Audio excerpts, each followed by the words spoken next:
Hello दोस्तों, स्वागत है आपका एक और न्यू वीडियो में। आज की इस वीडियो में हम लोग बहुत ही महत्वपूर्ण टॉपिक पे रिएक्शन कर रहे हैं। एक न्यूज़ निकल कर सामने आ रही है रवीश कुमार सर की। एक वीडियो है जिसका टाइटल है तृणमूल सांसद अभिषेक बनर्जी ने क्या कह दिया। तो चलिए देखते हैं। तो बने रहें इस वीडियो में आखिर तक। अगर आप चैनल पर पहली बार विजिट कर रहे हैं तो चैनल को सब्सक्राइब कर लें।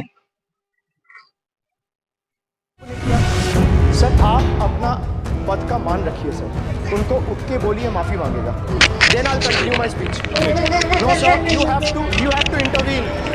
Sir you are the speaker of this house.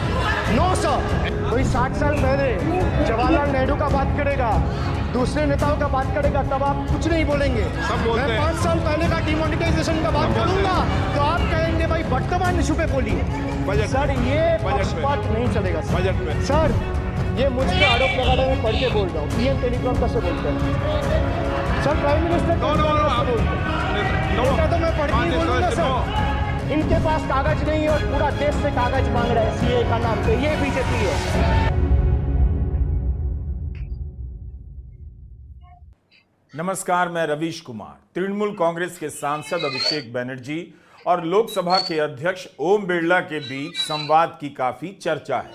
Abhishek Banerjee ने जिस आक्रामकता के साथ अध्यक्ष के सामने अपनी बात रखी, अध्यक्ष ने भी उसी उदारता के साथ अपनी बात रखी। विपक्ष और अध्यक्ष के बीच आक्रामकता और उदारता का यह एक्सचेंज, आदान प्रदान देखने लायक है और यह भारत के संसदीय इतिहास के पन्नों को इस बार अलग तरीके से भरते जा रहा है। दूसरी बार अध्यक्ष बनने के बाद भी इस बार अध्यक्ष जी के लिए सदन का अनुभव नया लग रहा है और चुनौतियां पहले से बड़ी नई तो हैं ही।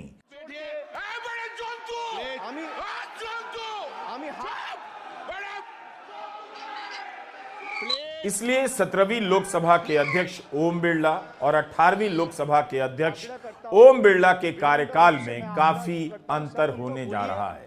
उनके साथ विपक्ष के सदस्यों का तकरार हो या संवाद हो, दोनों ही स्थितियों में लगता है अध्यक्ष जी को नए सिरे से खुद को एडजस्ट करना पड़ रहा है।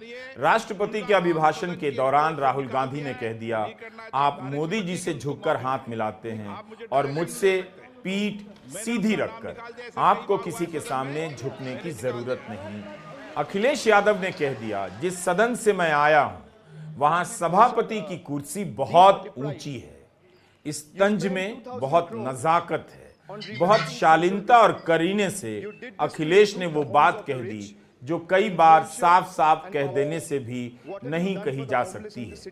थोड़ी मुश्किल सत्ता पक्ष को भी हो रही है, उनकी भी अध्यक्ष से अपनी शिकायतें हैं। जब राष्ट्रपति के अभिभाषण पर नेता प्रतिपक्ष राहुल गांधी बोलने लगे, तब गृहमंत्री अमित शाह खड़े होकर अध्यक्ष से ही संरक्षण मांगने लगे और सत्ता पक्ष की तरफ से नियम बताए जाने लगे कि स्पीकर को क्या क्या करना चाहिए, उनके अधिकार बताए जा रहे थे। विपक्ष भले निष्पक्षता निभाने को लेकर अध्यक्ष से लगातार सवाल करते रहता है, लेकिन बहस के दौरान अध्यक्ष विपक्ष की भी बात मानते नजर आते हैं और कई बार उदार भी, कई बार अपने स्तर पर बीच का रास्ता भी निकाल लेते हैं। आज जब अभिषेक बनर्जी इस बात पर अड़ गए कि सत्ता पक्ष के जिस सांसद ने मुख्यमंत्री ममता बनर्जी का सदन में नाम लिया है उसे माफी मांगनी पड़ेगी, तो यह संवाद स्पीकर और वक्ता के बीच तकरार और संतुलन का अध्याय बन गया। स्पीकर ने आखिर क्या रास्ता निकाला, इसे जानने के लिए आप इस बहस के इस हिस्से को पूरा देखिए। कैसे स्पीकर ओम बिरला के आसन पर आते ही मामला गर्म होता है और इसका हल भी निकल आता है। मानिए please please please please please Kalyan ji please, आपके सदस्य बोल रहे हैं, आपके सदस्य बोल रहे हैं, प्लीज। एक चीज सर, मैं एक चीज स्पष्ट कर देता हूँ सर। चेयरमैन सर ने बोला जो इस सदन की मेंबर नहीं है, एक मिनट, सदस्य नहीं है। एक मिनट सर, एक बार सुन लीजिए। एक मिनट प्लीज, माननीय सदस्य आप भी बैठ जाए। एक मिनट, माननीय सदस्यगण, हमें ये प्रयास करना चाहिए कि जो इस सदन का सदस्य नहीं हो उसके बारे में टिप्पणी नहीं करें, सभी लोग इसकी पालन करने का प्रयास करें। सर मैं एक प्लीज बोल दिया ना सबको, बोल दिया। सर आप हम लोग को बोलते हैं, बीजेपी लोग जब करते हैं आप लोग कुछ नहीं बोलते, क्यों नहीं? एक मिनट, क्यों नहीं? आप उनको नहीं बोलने देना चाहते, आप उनको डिस्टर्बेंस कर रहे हैं। प्लीज अभिषेक जी एक मिनट, अभिषेक जी एक मिनट। मैंने सभी माननीय सदस्यों को, आप डायरेक्शन देंगे क्या मुझे? नो, प्लीज बैठिए, प्लीज। माननीय, ऐसे मत कीजिए प्लीज, ऐसे माननीय सदस्य मेरे मत थपाइए। जब आपको बोल दिया बैठना है तो बैठना है। अभिषेक जी मैं एक चीज से स्पष्ट करता हूं, ऑनरेबल चेयरमैन सर ने बोला जो इस सदन के सदस्य नहीं है, कोई भी सदस्य उनके खिलाफ कोई टिप्पणी नहीं करेगा। सर मैं आपसे इतना पूछना चाहता हूं, पश्चिम बंगाल के चीफ मिनिस्टर ममता बनर्जी सदन के सदस्य है? नहीं है, तो उन्होंने क्यों टिप्पणी किया? सर आप अपना पद का मान रखिए सर, उनको उठ के बोलिए माफी मांगेगा। Then I will continue my speech. No sir, you have to intervene. Sir, you're the speaker. You are the speaker of this house. No sir. एक मिनट प्लीज, मैं हाथ जोड़ के बड़े जंतु, हाथ जंतु, प्लीज प्लीज प्लीज आग्रह करता हूं, विनम्र रूप से मैं आग्रह करता हूं सर, उनको बोलिए आप स्पीकर के नाते, अध्यक्ष के नाते, इस सदन का गरिमा के लिए आप उनको बोलिए उठ के वो माफी मांगेगा। नहीं प्लीज प्लीज, आपको कंटिन्यूस करना है तो करिए। उनका नाम सदन के रिकॉर्ड से निकाल दिया है, नहीं करना है तो आप डायरेक्शन मत दिए कि उनको माफी मंगाई। आप मुझे डायरेक्शन नहीं दे सकते। मैंने उनका नाम निकाल दिया, ऐसे कई बार हुआ है सदन में, पहले निकाल दिया। रास्ता यह निकला कि अध्यक्ष ओम बिरला ने ममता बनर्जी का नाम रिकॉर्ड से निकाल दिया और अभिषेक बनर्जी ने अपना भाषण जारी रखा। इस प्रसंग से लगा कि 18वीं लोकसभा में सदन के पटल पर सांसद होने के लिए और अध्यक्ष बने रहने के लिए भी, अपनी भूमिका निभाने के लिए भी दोनों को विशेष रूप से अब सतर्क रहना है। हर दिन कुछ ना कुछ ऐसा होता है जिससे यही सीखने को मिलता है कि अब बिना तैयारी के यहां कोई नहीं आ सकता। पता नहीं कब कौन सी चुनौती किसके लिए खड़ी हो जाए। सांसद का होमवर्क अच्छा तो होना ही चाहिए और नियमों की समझ पक्की भी, तभी आप हाजिर जवाबी से बहस को संभाल पाएंगे। अभिषेक बनर्जी डायमंड हार्बर से दूसरी बार सांसद बने हैं, युवा सांसद हैं, लेकिन जब अध्यक्ष ओम बिरला ने उन्हें टोका कि आप नोटबंदी का जिक्र ना करें, वो पुरानी बात हो चुकी है, तो सांसद ने उन्हें आपातकाल के जिक्र की याद दिला दी। माननीय सदस्य, आप वर्तमान बजट पे बोले 2016 के बाद तो 2019 नहीं। सर मैं जवाहरलाल नेहरू का बात तो लोग बोलेगा, सर जवाहरलाल नेहरू का बात तो लोग बोलेगा। कोई 60 साल पहले जवाहरलाल नेहरू का बात करेगा, दूसरे नेताओं का बात करेगा, तब आप कुछ नहीं बोलेंगे। सब बोलते मैं 5 साल पहले का डिमोनेटाइजेशन का बात करूंगा तो आप कहेंगे भाई वर्तमान इशू पे बोलिए। बजट सर ये पक्षपात नहीं चलेगा सर। बजट पे मैं बजट पे ही बोल रहा हूँ। जब विप्लव देव बोल रहा था तब 100 साल पुराना बात कर रहा था, 50 साल पुराने इमरजेंसी का बात कर रहा था, तब आप चुप थे। और अब मैं डिमोनेटाइजेशन का बात कर रहा हूँ, आपको चुप रहे।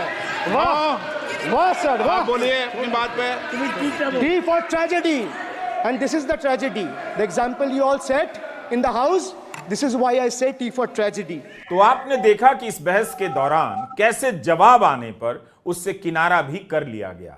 नोटबंदी पर नहीं बोलने का जवाब जब यह आया कि यहां आपातकाल की चर्चा क्यों हुई, तो अध्यक्ष जी ने भी ठीक उसी तरह से उसे नजरअंदाज कर दिया जैसे क्रिकेट की पिच पर बल्लेबाज कुछ गेंदों को छोड़ देता है।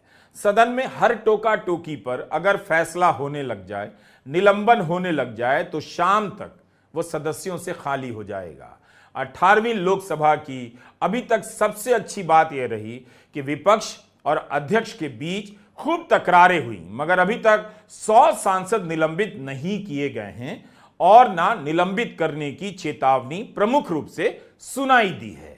पिछली लोकसभा में सस्पेंड करने की मांग आम हो गई थी। देखते हैं कि यह कब तक यहां इस बार नहीं होता है। विपक्ष भी सक्रिय और सतर्क है, सही समय पर याद दिला देता है। सर, ये मुझ पे आरोप लगा रहा है, मैं पढ़ के बोल रहा हूँ। पीएम टेलीप्रॉम्प्टर से बोलते हैं सर, प्राइम मिनिस्टर टेलीप्रॉम्प्टर से बोलते हैं। नेता तो मैं पढ़ के ही बोलूंगा सर। अपना नेता को जाके ज्ञान दो। अरे अपना नेता को जाके ज्ञान दो। चर्चा मत करो, आप अपनी बात कीजिए। आप अपनी बात कीजिए। इस बार बीजेपी को विपक्ष का सामना करने की तैयारी करनी पड़ेगी। संसद के कई प्रसंगों से लगता है कि बीजेपी की तैयारी कुछ कमजोर है। 10 साल से मोदी मोदी करने की राजनीति ने उसे खास तौर से आक्रामक तो बनाया है, लेकिन संसदीय कौशल में, हाजिर जवाबी में, भाषण में, तर्क रखने के कौशल में बीजेपी के सांसद पिछड़ते नजर आ रहे हैं। हाजिर जवाब तो लगते भी नहीं और कई बार ऐसे तर्क रख देते हैं जो अब विपक्ष के लिए फुल टॉस की तरह हो चुका है। Their slogan was, जो राम को लाए हैं हम उनको लाएंगे backfired sir. Their slogan of, जो राम को लाए हैं हम उनको लाएंगे backfired. I would rather say, प्रभु राम आए तो न्याय आया। कुछ वक्त जरूर लगा लेकिन इंसाफ आया। एक और अंतर नजर आ रहा है। एक समय बीजेपी के पास बड़े बड़े नेता थे जिनकी पहचान धुरंधर प्रवक्ता के रूप में भी होती थी।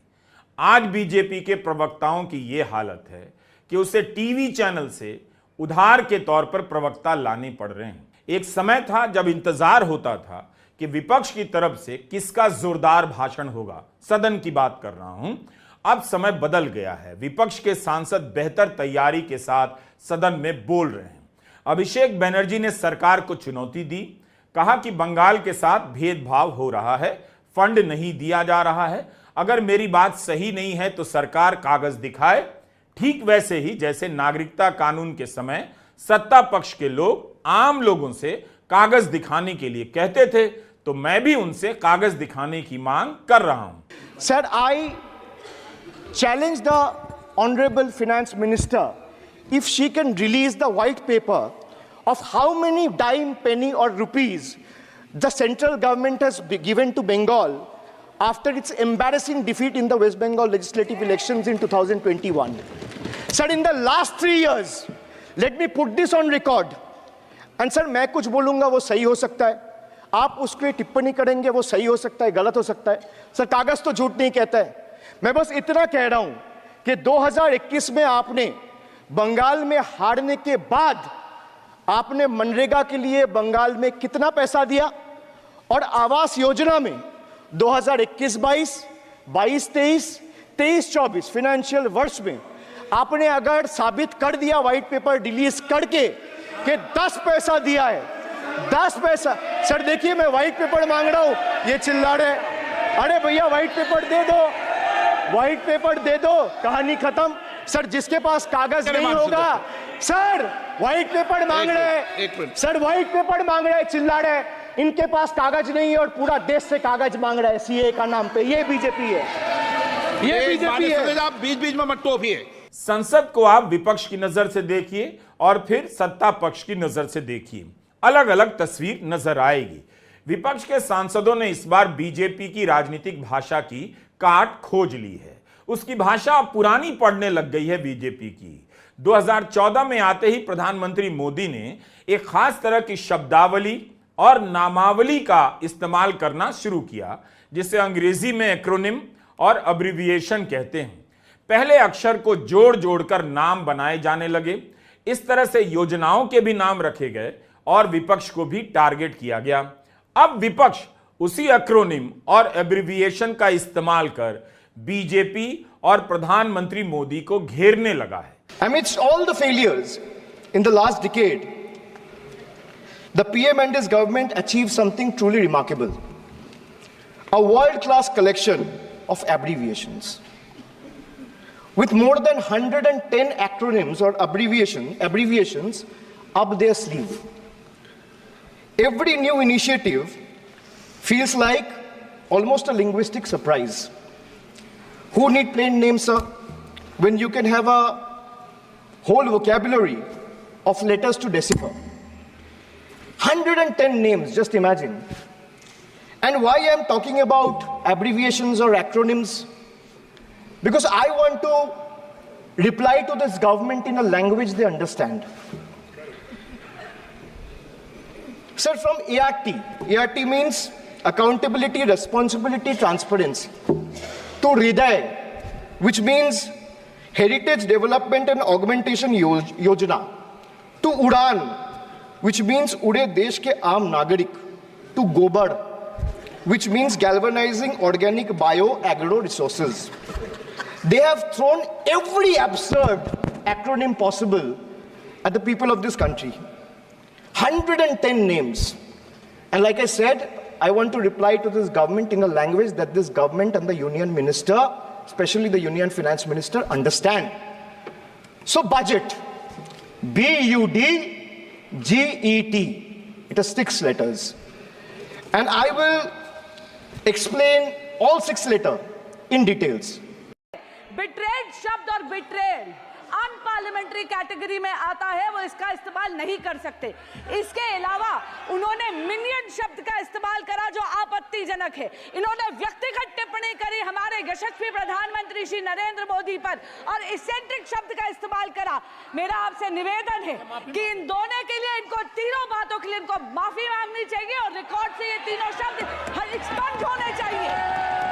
10 साल तक गोदी मीडिया आपको यही यकीन दिलाता रहा कि विपक्ष में बोलने वाला कोई नहीं है। प्रधानमंत्री मोदी के सामने कोई टिक ही नहीं सकता भाषण देने में। लेकिन भाषण के मैदान में काफी कुछ बदल गया है। इस चुनाव में राहुल गांधी कई दिनों तक प्रधानमंत्री को डिबेट करने के लिए चुनौती देते रहे और प्रधानमंत्री मोदी ने स्वीकार नहीं किया, जबकि कहा यह जाता था कि मोदी के सामने भाषण देने में विपक्ष का कोई भी सांसद नेता टिक नहीं सकता। राहुल गांधी तो बिल्कुल ही नहीं टिक सकते।